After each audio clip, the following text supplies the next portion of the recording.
Cumprimentos amados com a paz do Senhor Jesus Cristo. Sejam muito bem-vindos à nossa terceira aula da lição de adulto.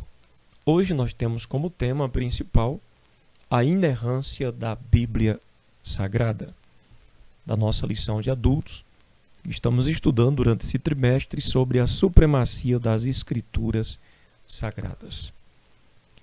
Nosso objetivo nesta lição é informar que a Bíblia é isenta de qualquer tipo de erro, explicar que o Espírito Santo manteve a revelação divina incorruptível e constatar que a Bíblia é a verdade de Deus.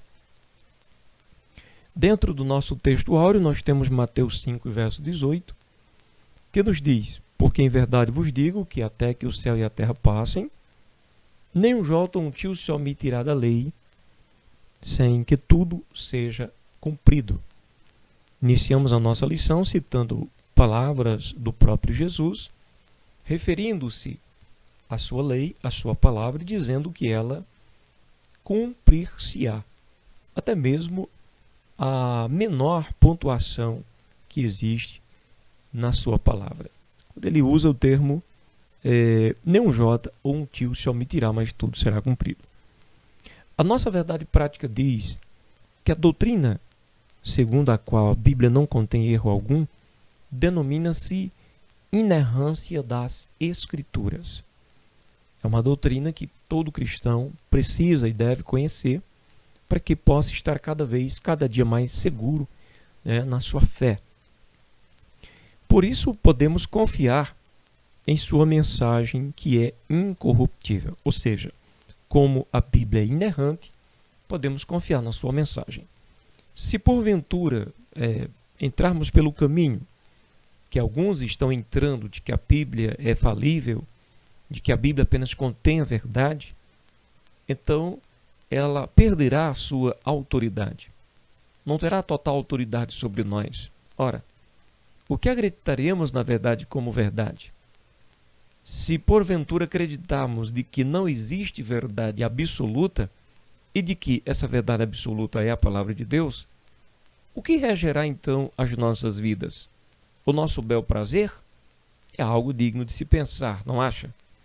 Bem, a nossa introdução diz que infalibilidade e inerrância são vocábulos que apontam a veracidade das Escrituras, indicando assim que a Bíblia Sagrada não falha e não erra. Significa afirmar que ela é a verdade em tudo o que diz, tanto em questões espirituais, quanto históricas e científicas. Nesta lição, veremos a inerrância, a preservação e a verdade da palavra de Deus. Dentro do contexto da inerrância, e ao dizer que a Bíblia ela não falha com relação a questões espirituais, questões históricas e também sobre a ciência, talvez o amado que me ouve lembre do caso, naquele momento em que Josué ora para que o Senhor conceda vitória ao povo hebreu, e o sol, ele disse que o sol se deteve, a lua se deteve, o sol parou, enquanto o povo de Israel guerreava e vencia os seus inimigos. E aí a ciência vem mostrar para a gente que, na verdade, quem está circulando, girando, não é o Sol, mas o globo terrestre. Talvez se diga, mas então é um erro, a Bíblia está errada, a palavra de Deus está errada. De fato, não é um erro. Porque quando dizemos que a Bíblia é inspirada, não dizemos de que Deus ditou as palavras aos seus escritores. Deus não disse, escreve essa palavra, escreve aquela palavra, escreve aquela palavra. O fato principal que esse texto registra é a guerra em que o Senhor estava concedendo vitória para o seu povo.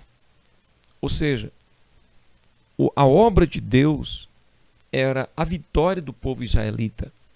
Agora, quando o escritor vai escrever a respeito do evento, dos acontecimentos, ele escreve com suas próprias palavras aquilo que ele entendia que era, ou seja, até mesmo observável com seus olhos.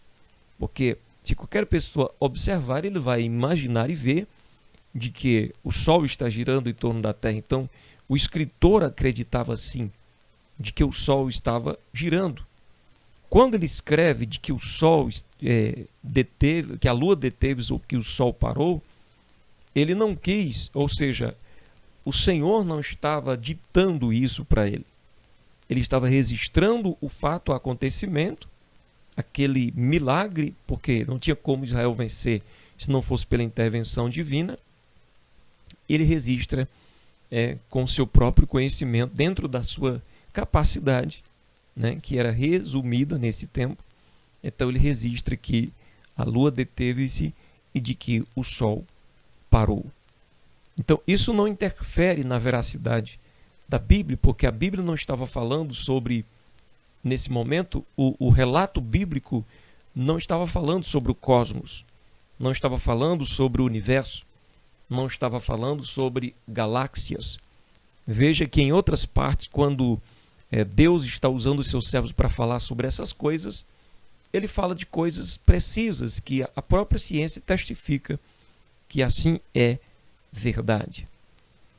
Por exemplo, se você lembrar da conversa que Deus teve com Jó, aí sim, você vai ver várias citações científicas precisas, como uma delas eu poderia citar o fato da terra se revolver em fogo. Deus já citava isso para o seu servo.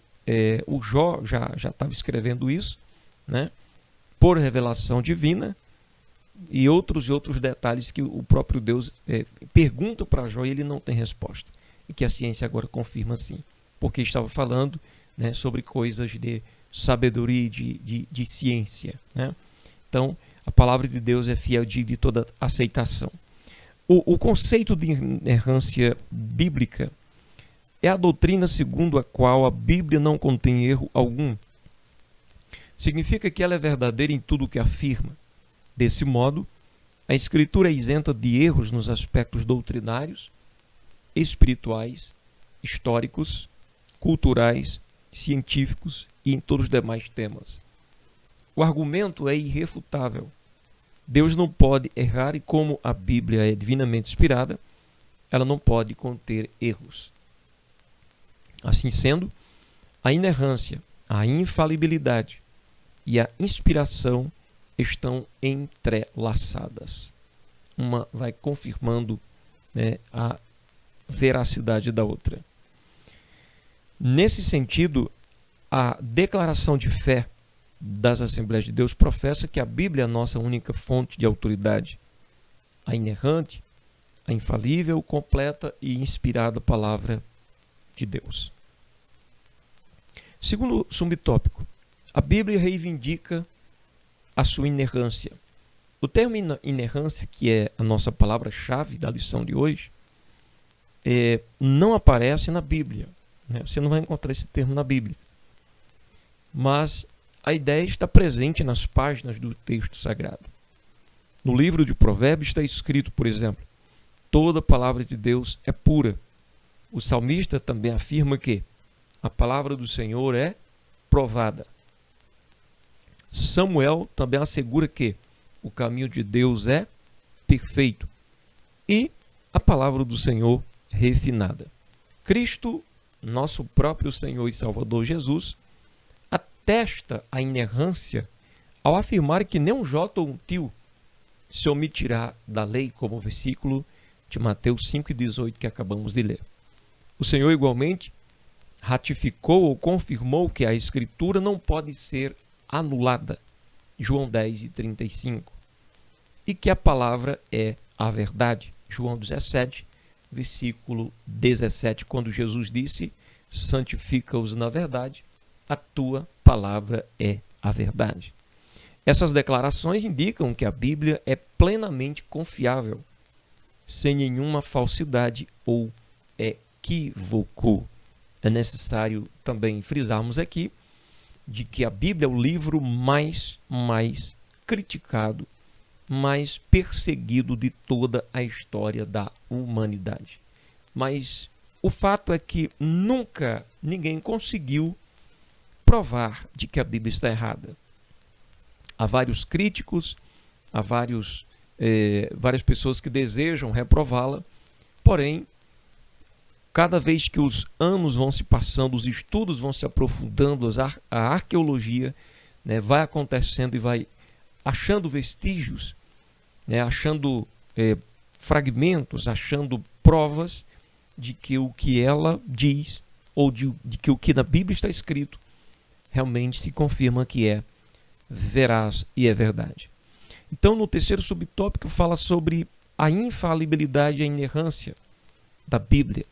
O vocábulo infalível indica o que não pode nem consegue falhar. Em relação à Bíblia,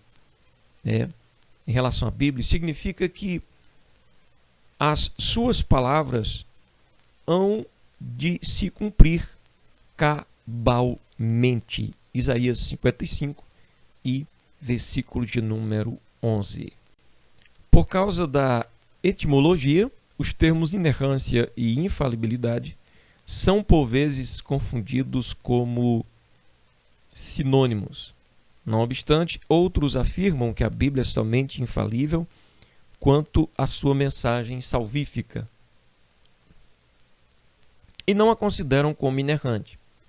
Por isso, preferimos o uso de ambos os termos, isto é, cremos e ensinamos que a Bíblia é infalível, ou seja, incapaz de falhar, e é igualmente inerrante, ou seja, livre de erro.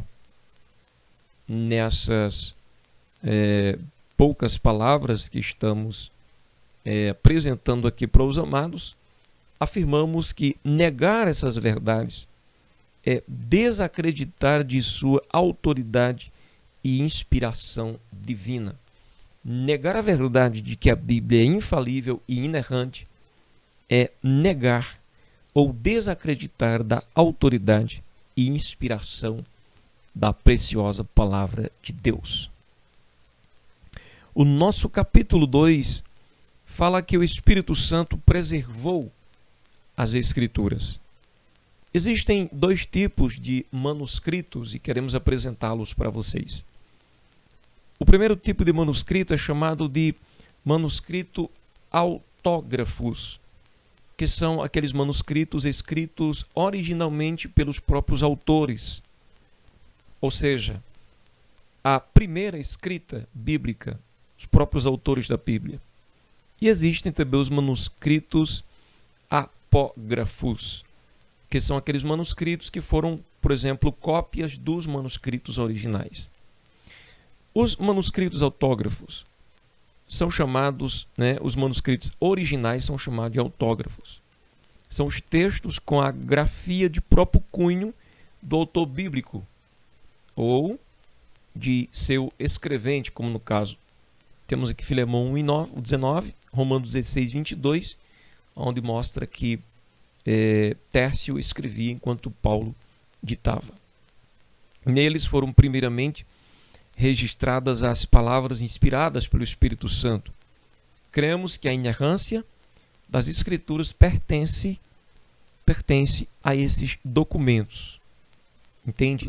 Nos documentos autógrafos, que são os primeiros registros da Bíblia, não existe erro.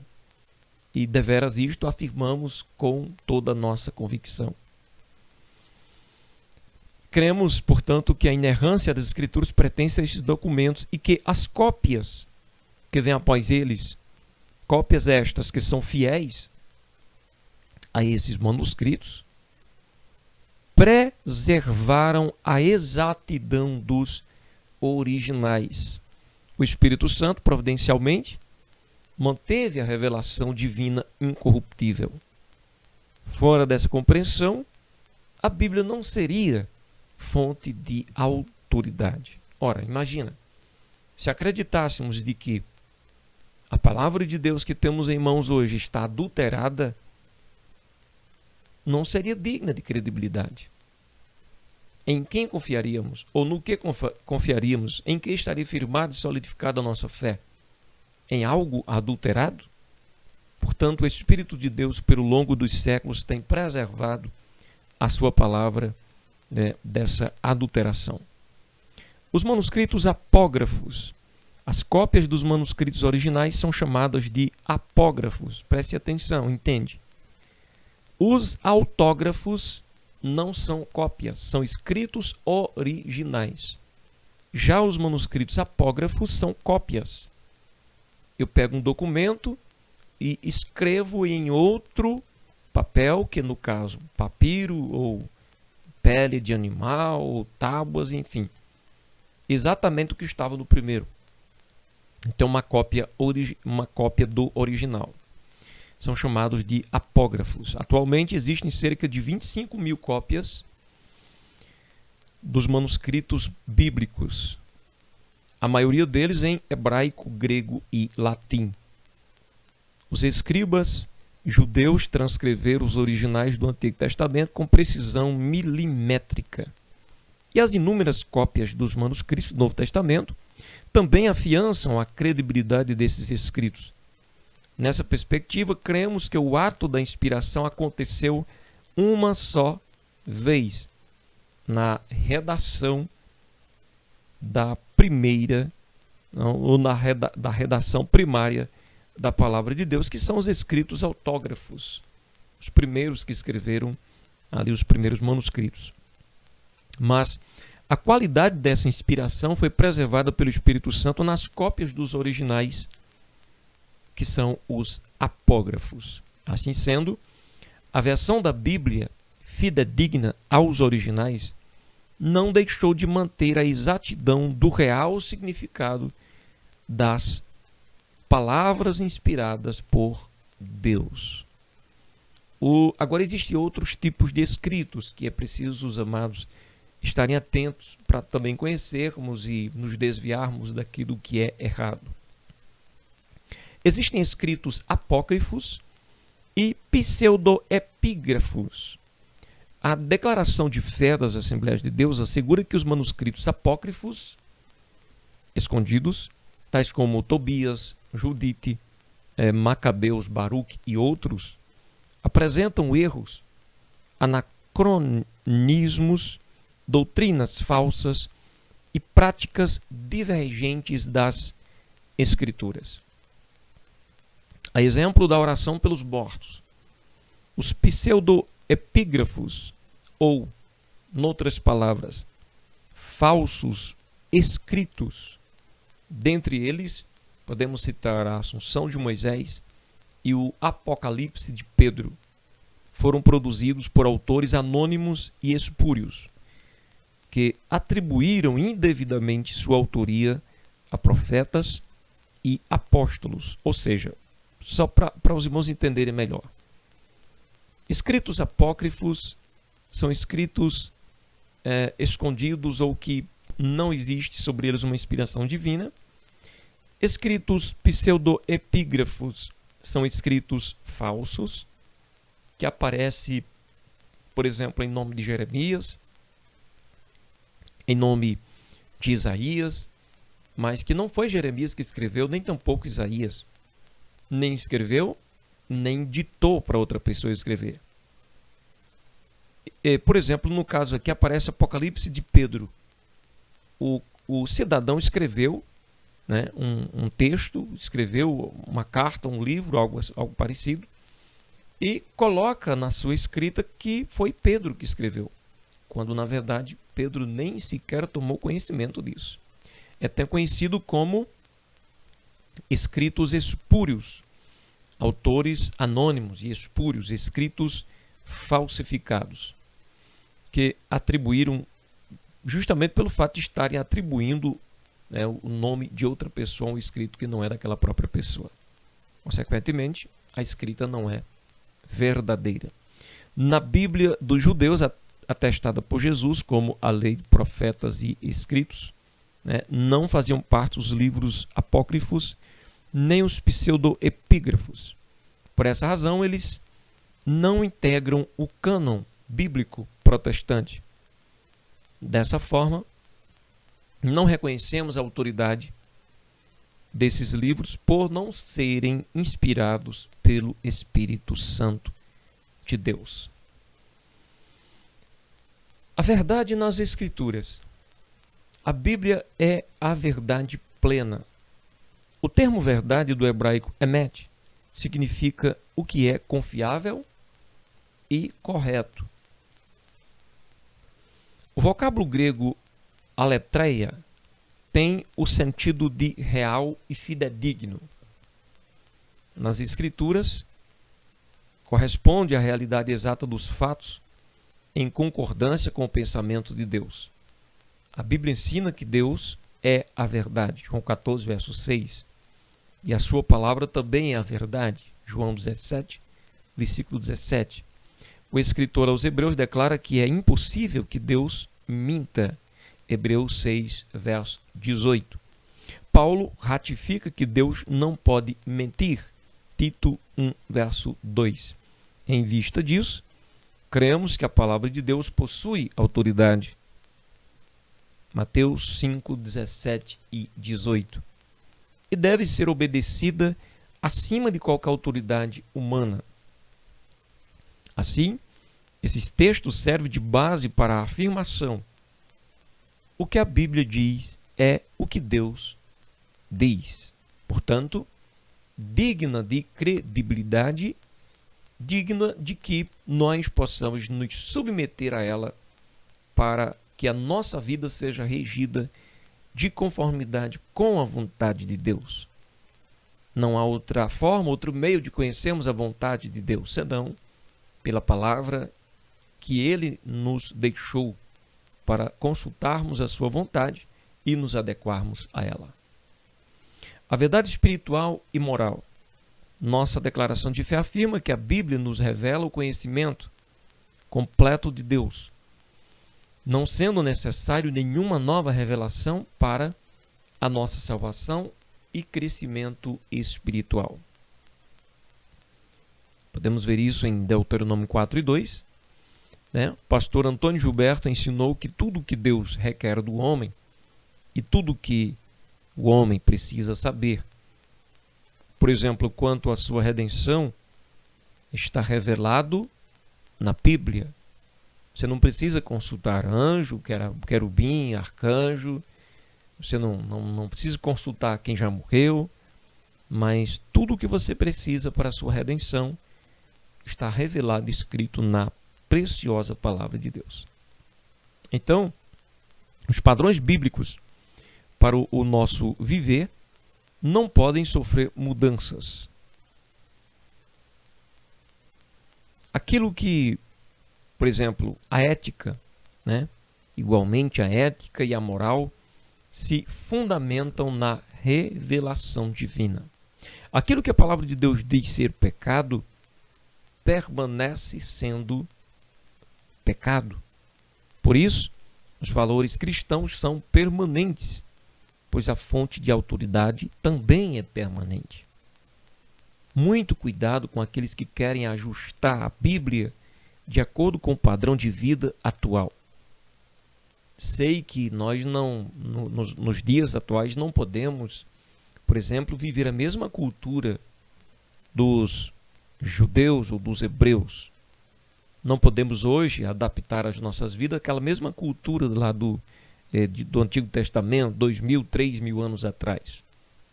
De forma nenhuma. Mas as nossas práticas, principalmente que envolve a moral, que envolve a ética, devem sim permanecer a mesma. A coisa é tão séria que aquilo que Deus disse no passado, que o próprio Jesus ratificou, combatendo contra, por exemplo, a imoralidade sexual, o adultério, a fornicação. Hoje existe muita gente querendo adaptar a Bíblia a esses costumes, essas práticas do século XXI, alegando, não, nós estamos no século XXI. A Bíblia precisa ser adaptada, nós que precisamos nos adaptar a ela, nós que precisamos aceitar a sua verdade, para que a sua verdade nos liberte dos nossos vícios, dos nossos prazeres, dos nossos desejos, das nossas cobiças carnais. Somos nós que precisamos de mudança, não a Bíblia. Ela está plena, atualíssima. Então, assim enfatizamos que a Bíblia é a inerrante verdade, tanto espiritual quanto moral. Isso nunca vai mudar. A verdade histórica e científica, para terminarmos. Cremos que a Bíblia é divinamente infalível em toda a matéria que aborda. John Wesley escreveu que se houver um erro, pode haver 1000. E se existir alguma falsidade, então a Bíblia não é o livro da verdade de Deus. Entende como é grave dizer que existem erros na Bíblia? Toda ela fica condenada. Por consequente, a Escritura não se equivoca quando descreve a criação, os eventos da história, os fenômenos da ciência. Significa que Deus guiou os autores bíblicos e os preservou do registro de inverdades de qualquer natureza. Assim sendo, endossamos que a Bíblia Sagrada é a verdade inspirada de Deus, inerrante em sua totalidade, isenta de toda falsidade, fraude ou qualquer engano. Concluímos dizendo que, apesar de alguns considerarem redundante o uso dos termos inspiração, inerrância e infalibilidade para legitimar a autoridade das Sagradas Escrituras, nossa ortodoxia professa e ensina que a Bíblia é a inspirada palavra de Deus. Inerrante e infalível, com plena autoridade em tudo o que diz. A Bíblia é a palavra de Deus e, consequentemente, não existe erros nem falta nenhuma. Mas para reflexão dos amados, buscando pelo ouro das Escrituras, nenhuma meta seria mais elevada do que ir pelo ouro das Escrituras. A Bíblia muitas vezes se refere a si como ouro ou pedras preciosas, como o rubim, a fim de frisar o sublime valor do seu conteúdo. Por exemplo, Davi escreveu: os juízos do Senhor são verdadeiros e justos juntamente. Mais desejáveis são do que o ouro, sim, do que muito ouro fino. O Salmo 119, aquele que exalta a palavra de Deus em quase todos os seus 176 versículos, inclui essa declaração pelo salmista: melhor é para mim a lei da tua boca do que inúmeras riquezas em ouro ou prata. No mesmo texto, o salmista escreveu que ele ama os mandamentos de Deus mais do que o ouro e ainda mais do que o ouro fino. Como estudante da palavra, nós, professores de EBD, de escola dominical, devemos priorizar, devemos garimpar o ouro da Escritura, cavando filões nas profundezas da Bíblia e peneirando as verdades das Escrituras para si mesmos. Exploração diária das riquezas da palavra do nosso Deus enriquece a vida, dando cada vez mais capacidade para que nós possamos guiar outros a fazerem a mesma coisa e serem edificados na presença de Deus. Quando citei um pouco atrás na lição de que os livros apócrifos e pseudoepígrafos, eles apresentam erros e, ao mesmo tempo, anacronismos. Anacronismo significa erro de cronologia ou datas relativo a fatos ou pessoas. E quando citei de que são espúrios, quis dizer que não são genuínos. que são apenas simulações fajutas daquilo que poderia ser a verdade. Porém, não é a verdade. Apenas simulações ou algo não genuíno. Fiquemos com a verdade de Deus, que é pura, provada no fogo, mas aprovada e apta para discernir os pensamentos e intenções dos nossos corações e poderosa para salvar a nossa alma. Portanto, recebamos a palavra de Deus com mansidão e nos ajustemos à sua vontade, nos ajustemos ao seu propósito, à sua revelação que revela o coração de um Deus que ama, todo-poderoso, que deseja nos conduzir à sua santa presença, à sua santa morada na eternidade. Em nome de Jesus, até a próxima lição.